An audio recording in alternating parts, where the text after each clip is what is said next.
ये पाकिस्तान का वो वाहिद ऐसा चक है कि जहां मौसीकी ममनू है। ये पाकिस्तान का वो वाहिद चक है कि जहां मनशियात ममनू है। हत्ता कि आप यहां इस चक में सिगरेट नोशी भी नहीं कर सकते। ये पाकिस्तान का वो वाहिद चक है जहां तमाम निकाह मस्जिद के अंदर होते हैं। इस गांव में तकरीबन 90 साल से एक दीनी इदारा कायम है, जिस दीनी इदारे में हर दौर में जय्यद उलमा पढ़ाते रहे हैं। ढोल बाजे गाना बजाना ये तमाम चीज़ें हम करते ही नहीं हैं। कोई सिगरेट नहीं, कोई सिगरेट नहीं गांव के अंदर रखेगा, उधर जनाजा ही नहीं पढ़ाते अगले।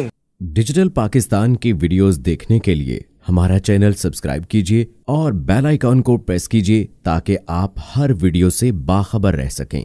नाज़रीन, आपका मेजबान अलीम जी चौधरी हाजिर खिदमत है और आप देख रहे हैं डिजिटल पाकिस्तान। इस वक्त मैं आपको एक ऐसे चक के अंदर लेके आया हूं जिसे मिसाली चक कहा जा सकता है। ये पाकिस्तान का वो वाहिद ऐसा चक है कि जहां मौसीकी ममनू है, यहाँ कोई शख्स मौसीकी नहीं सुनता। ये पाकिस्तान का वो वाहिद चक है कि जहां मनशियात ममनू है। हत्ता कि आप यहाँ इस चक में सिगरेट नोशी भी नहीं कर सकते। सिगरेट नोशी ममनू है, किसी दुकान से आपको यहाँ से सिगरेट नहीं मिलेगी। ये पाकिस्तान का वो वाहिद चक है जहाँ तमाम निकाह मस्जिद के अंदर होते हैं। पाकिस्तान का वाहिद चक है, ना यहाँ लिसानियत की बुनियाद पे फसादात होते हैं और ना ही फिरका वारियत की बुनियाद पे। ये पाकिस्तान का वो वाहिद चक है कि जहाँ एक से ज़ायद मसाजिद होने के बावजूद एक ही मस्जिद से आज़ान होती है, दूसरी मसाजिद से उसकी आवाज़ सुनाई देती है। ये पाकिस्तान का वो वाहिद ऐसा चक है जो तमाम खराफात से पाक है। यहाँ से कोई मुकदमा किसी थाना कचहरी के अंदर नहीं जाता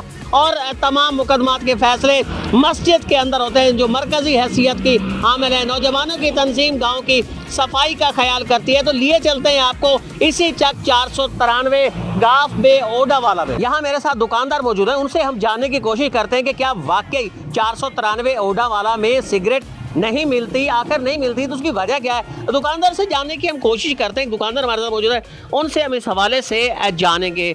अस्सलाम वालेकुम जी। वालेकुम सलाम जी। अच्छा, ये कहा जाता है कि इस गांव के अंदर सिगरेट नहीं मिलती, पीता ही कोई नहीं है। अच्छा हाँ जी, सिगरेट इसी वजह से आप रखते ही नहीं है? रखते नहीं है, मना है। अच्छा, कोई सिगरेट नहीं, कोई सिगरेट नहीं गांव के अंदर रखेगा, उधर जनाजा ही नहीं पढ़ाते अगले। अच्छा, यानी कि जो रखेगा उसका जनाजा ही नहीं पढ़ा जाएगा? तो नहीं, जनाजा नहीं पढ़ा जाएगा। तो गांव में कोई चोरे छुपे को दुकानदार रखता है? कोई भी नहीं रखता, पता लग जाता है या रखा हुआ कि नहीं रखा हुआ। अच्छा, बिल्कुल किसी ने सिगरेट नहीं रखी? नहीं रखे हुए। जुमा की नमाज सिर्फ इसी एक मस्जिद के अंदर अदा की जाती है। इतनी यकजहती, इस हद तक जोड़ना और इतना पुरअमन गांव तरतीब देना, जिसके बारे में ये कहा जाता है कि शेखुल हदीस मुफ्ती मोहम्मद अमीन साहब का मरकजी किरदार है। जिनसे जानने की कोशिश करेंगे कि उस दौर में कि जहां हर वक्त फसादात हो रहे, हर जगह फिरका वाराना फसादात, लिसानी बुनियादों पे फसादात, नशे की लानत, वहां इस गाँव को इस सब चीज़ से कैसे बचा के रखा शेखुल हदीस साहब की। अस्सलाम वालेकुम। वालेकुम अस्सलाम। शेखुल हदीस साहब, हर तरफ फसादात हैं, फिरका वाराना फसादात, लिसानी बुनियादों पे फसादात, नशे की लानत, शराब नोशी, सब कुछ है। इस सब चीज़ से आपने इस गांव को कैसे बचा के रखा? बिस्मिल्लाहिर्रहमानिर्रहीम। दरअसल इस गांव में तकरीबन 90 साल से एक दीनी इदारा कायम है, जिस दीनी इदारे में हर दौर में जय्यद उलमा पढ़ाते रहे हैं। उसके अलावा सालाना जलसा जो 3-3 दिन का होता था क़याम पाकिस्तान से पहले, उसमें भी पूरे बर्रे सग़ीर के जय्यद उलमा यहाँ तशरीफ़ लाते रहे हैं।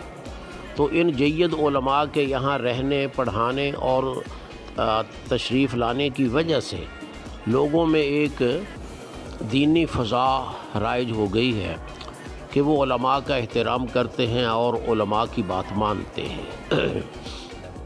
इसलिए इनको जिस बात की तरफ भी हम तलकीन करें कि ये बात अच्छी है, उसको दलाइल से समझा दें, तो अल्हम्दुलिल्लाह वो उस बात पे अमल करते हैं।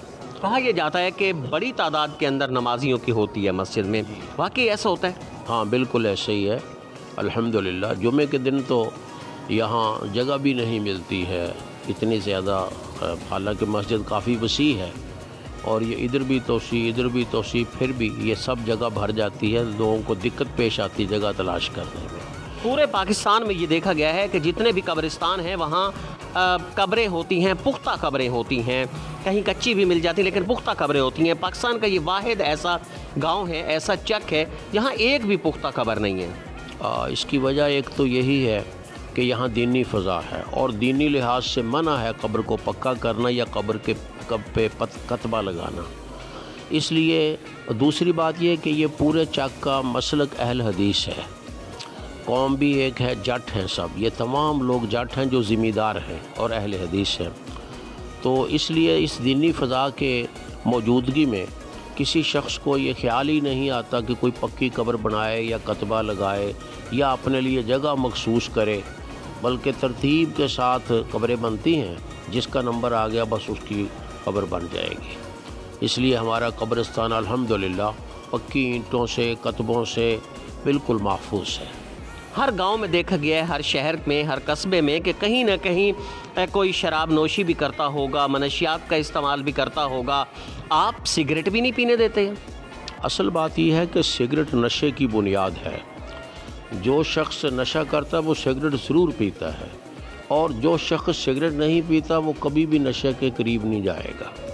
इसलिए मैंने इनको कायल किया कि सिगरेट की वजह से नशा पैदा होता है, तो क्यों नहीं हम नई नस्ल को इससे महफूज रखते। तो नई नस्ल को महफूज रखने का तरीका ये है कि हम किसी दुकान पर ये ना रखें, सिगरेट ना रखें। तो अल्हम्दुलिल्लाह लोगों ने खुशी से इस बात को कबूल किया, दुकानदारों ने भी, उनकी दुकानदारी बेहतरीन चल रही है। उन्होंने कबूल किया कि हम सिगरेट नहीं रखेंगे, कोई नशा आवर चीज़ यहाँ नहीं रखेंगे, कि कम से कम बच्चे जो छोटी नस्ल हैं ये तो महफूज रहें। चलो बड़े तो बाहर जाते हैं, हो सकता है बाहर से कुछ चीज़ लाते हों सिगरेट वगैरह, लेकिन इस गांव में, गांव के अंदर तो सीट न मिले। तो जब आपने ये फ़ैसला किया गांव के बड़ों से मिलके कि यहाँ हमने सिगरेट नहीं देते, तो कहीं से भी कोई मुज़ाहमत नहीं हुई? किसी दुकानदार ने नहीं कहा कि नहीं मुफ्ती साहब ऐसा नहीं होना चाहिए, सिगरेट तो हर जगह लोग इस्तेमाल करते हैं, तो ऐसा हुआ? किसी ने कहा या ऐसा नहीं हुआ? लेकिन हमें ऐसा कोई दिक्कत नहीं पेश आई।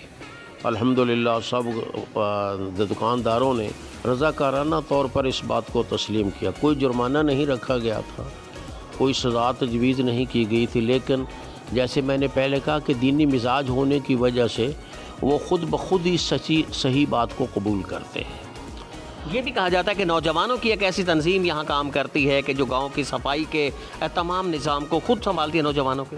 हाँ बिल्कुल ऐसा है, और वो बग़ैर किसी तनख्वाह के हैं, कोई तनख्वाह नहीं है, शौक़ की वजह से।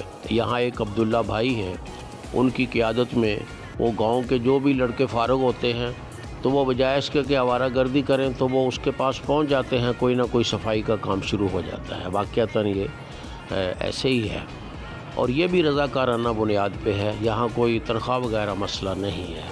इस तरह और बहुत सी खसूसियात हैं इस चक की। मसलन इस चक में मौसीकी नहीं आप सुनेंगे, दुकानों पे मौसीकी नहीं होगी, हत्ता कि मोबाइल की दुकान पे भी मौसीकी नहीं होगी।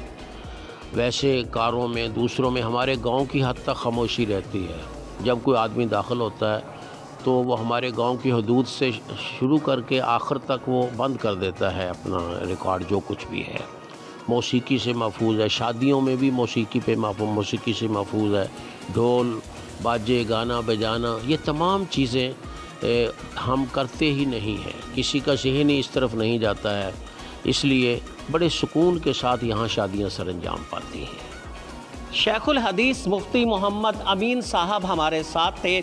इस गांव को इनकी वजह से अब बदला आ गया, ये गांव बदल गया। इनका ये कहना है कि ये वो वाहिद गांव है कि जहां मौसीकी नहीं होती। इस गांव के अंदर न गांव के रहने वाले यहाँ मौसीकी का इस्तेमाल करते हैं, मौसीकी के वो शौकीन हैं, बल्कि अगर इस गांव के अंदर कोई बैरूनी शख्स भी आता है तो इस गांव के एहतराम की वजह से यहाँ मौसीकी बंद कर देता है। यहाँ की शादी ब्याह में भी मौसीकी का इस्तेमाल नहीं होता। पाकिस्तान का ये मुनफरिद तरीन गांव जिसको इस वक्त शेखुल हदीस मुफ्ती मोहम्मद अमीन साहब की सरपरस्ती हासिल है, पूरे पाकिस्तान के लिए, पूरी दुनिया के लिए एक मॉडल की हैसियत रखता है। और तमाम गाँव काश के ऐसे हो जाएं। अपने मेज़बान अलीम जे चौधरी को इजाज़त दीजिए। अल्लाह निगहबान।